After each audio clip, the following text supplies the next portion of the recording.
the International Monetary Foundation has said that Europe needs to harden its economy to a more adverse global environment. In a report released yesterday, the institution also warned that the war in Iran poses a serious headwind to economic growth.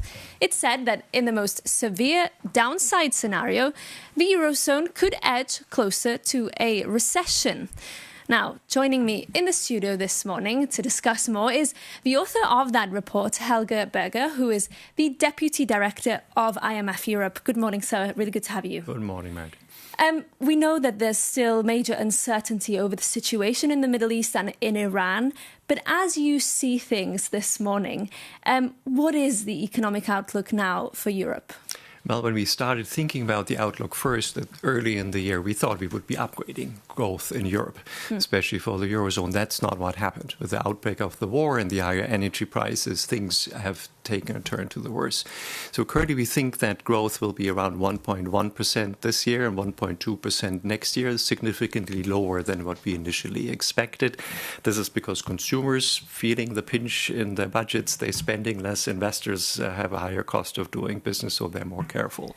And in the worst case scenario, because you talk about the most severe downside scenario in your report, you said that the Eurozone could also edge closer to a recession. Is that an increasing possibility now? We're certainly accumulating downside risk, but how far this will go depends on the war, and that's anybody's guess. The upside for Europe is that it has become much more resilient in terms of renewable production and the part of renewables in the energy mix. So any increase in energy prices, while still bad for the economy, isn't as bad as it used to be. I'll come to that point of resilience in just a bit, but I want to ask you about the response of European governments and the policies they've introduced. Have they properly weighed the costs of these interventions? It's difficult, right? So on the one hand, you want to help households. On the other hand, if you do it the wrong way, you dampen the price signal that comes from higher oil prices and energy prices, and people will stop saving energy.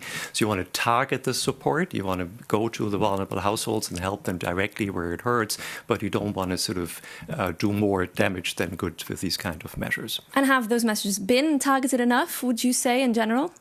Well, governments are trying. It's usually a mix of good and bad policies, but most governments have in some way or the other tempered with the energy prices, which is not the way it should be going. So as time passes, if the situation continues, we need to be more targeted. Okay, and you also mentioned in that report that Europe needs to harden its economy in a world of a series of shocks, in a more volatile world. How feasible is that, do you feel, when so many governments are seeing a big fiscal squeeze? Well, you know, the countries in Europe will need to reform under pressure. That's just how it works, and Europe is usually quite good at this.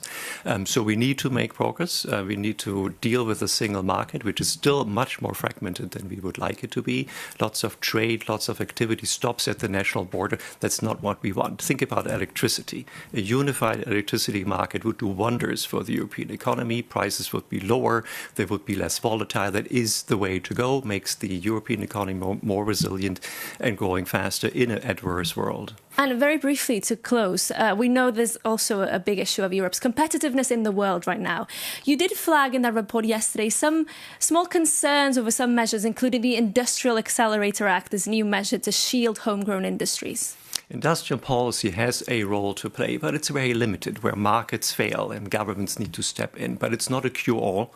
If you want to lift productivity, if you want higher growth, more resiliency, you have to go and do the hard reforms that help the labor market, help the product markets. And as I said, the single market, especially for electricity, energy, would do wonders for the European economy. Okay. Helge Berger, thank you so much for joining us in the studio this morning and for all your insights. A pleasure.